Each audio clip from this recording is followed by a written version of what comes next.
अनि तपाईँ त पहिला सामाजिक अभियन्ता हुनुहुन्थ्यो, अहिले त राजनीतिमा आउनुभयो।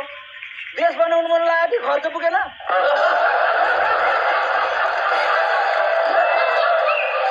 तर म एउटा कुराको ग्यारेन्टी दिन सक्छु, उहाँले घुस कदापि खानुहुन्न। यो कुराको म ग्यारेन्टी दिन सक्छु।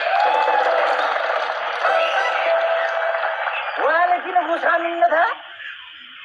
राजा टाउकोको पैसा भेटिन्न, अरू चल्दैन। अनि हजुर त राजा फर्काउँछु भनेर हिँड्नु भएको छ। साँच्चीकै मनदेखि भन्नुभयो कि अरू जस्तै हो? एकजना राजावादीले मलाई के भन्नुभयो थाहा छ? राजा फर्किनु भयो भने के गर्नुहुन्छ भनेको सेल्फी हानेर फर्किन्छु रे। मनदेखि हो? मनदेखि हो। तर मनदेखि गरेर काम पनि अझै सफल भएन नि त। राजा फर्काउन सक्नु भएन। तर राजा फर्काउनु त्यति सजिलो छैन। उहाँ दुर्गा परसाई राजा फर्काउँछु भनेर यिनी आफै अहिले आफै फर्किआएनन्।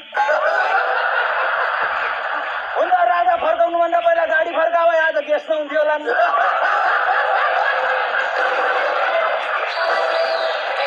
दुर्गा परसाईले कसरी राजा फर्काउन सक्दैन नि? राजा फर्काउँछु भनेर इन्डिया गएपछि भेटिन्छ नि राजा? इन्डियामा भेटिनलाई नेता हुन् र?